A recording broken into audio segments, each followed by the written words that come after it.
এই তো আমরা একটু বাইরে যাচ্ছি, কিন্তু এখন ভাই বোনকে ফিতা বানিয়ে দিচ্ছে। এত ভালোবাসা, এরকম ভালোবাসা যেন সব ঘরে ঘরে থাকুক। এই তো আমরা এখন বাইরে একটু যাচ্ছি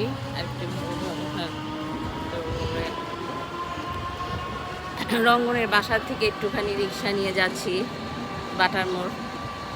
যদিও আমি জায়গাটা চিনি না, যাই দেখি, এই শহরটা একটু ঘুরে দেখি কেমন লাগছে।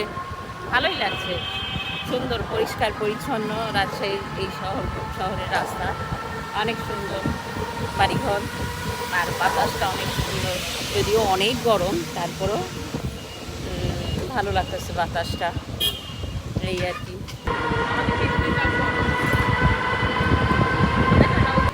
এবার নাও নামবে মা। আইরিন, তোমাকে মিস করতেছি, তুমি থাকলে অনেক ভালো লাগতো।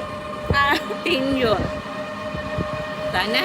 আমরা তিনজন আসছি, পুরো ফ্যামিলি হয়ে যেত। তোমাকে অসম্ভব মিস করতেছি। আনিশাও কিন্তু করতেছে, আবার বললো না যে আনিশা করতেছে না মিস।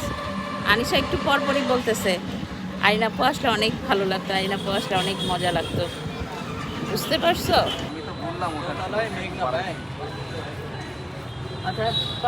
ও, আমরা এখন রাজশাহী বাটার মোড়ে আসছি। রঙ্গন উপরে গিয়েছে এই মার্কেটে, তাই একটু এখানে বসেছি, একটু চা খাবো এখন। চা খাচ্ছি, রাজশাহীর চা অসাধারণ, চমৎকার চা, অনেক মজার চা।